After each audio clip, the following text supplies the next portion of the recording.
রাজধানীর আগারগাঁওয়ে ঘটে গেল এক অভূতপূর্ব রাজনৈতিক ইফতার, যেখানে একই টেবিলে বসলেন প্রধানমন্ত্রী তারেক রহমান ও জামায়াতের আমির শফিকুর রহমান। বাংলাদেশের রাজনীতিতে এ এক বিরল দৃশ্য।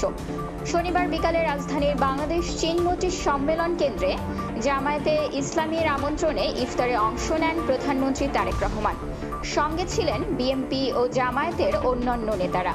ইফতারে দাওয়াতের জন্য ধন্যবাদ জানিয়ে প্রধানমন্ত্রী বলেন, আজকে আমাদের এই ইফতার মাহফিলে আসুন আমরা আল্লাহর নামে শপথ গ্রহণ করি যে আমাদের আগামী দিনের কাজগুলো হবে এদেশের মানুষের ভাগ্য পরিবর্তনের জন্য। আসুন আমরা আল্লাহর দরবারে সেই রহমত চাই, যার মাধ্যমে আল্লাহ আমাদের এই দেশের ভাগ্য পরিবর্তনের কাজ করার তৌফিক আল্লাহ তাআলা দেবেন। তারেক রহমান আরও বলেন, দেশের মানুষ আজকে অনেক প্রত্যাশা নিয়ে, অনেক আকাঙ্ক্ষা নিয়ে, অনেক আশা নিয়ে আমাদের সবার দিকে তাকিয়ে আছে, বিশেষ করে রাজনৈতিক দলগুলোর দিকে তাকিয়ে আছে। আজকে আমরা একটি গুরুত্বপূর্ণ সময়ে সবাই এখানে একত্রিত হয়েছি। কিছুদিন আগে দেশে নির্বাচন হয়েছে, এই নির্বাচনের মাধ্যমে গণতন্ত্রের যাত্রা শুরু হয়েছে। অপরদিকে জামায়াতের আমির ডক্টর শফিকুর রহমান বলেন, আমরা গতানুগতিক কোনো বিরোধী দল হিসেবে সংসদে ভূমিকা রাখব না।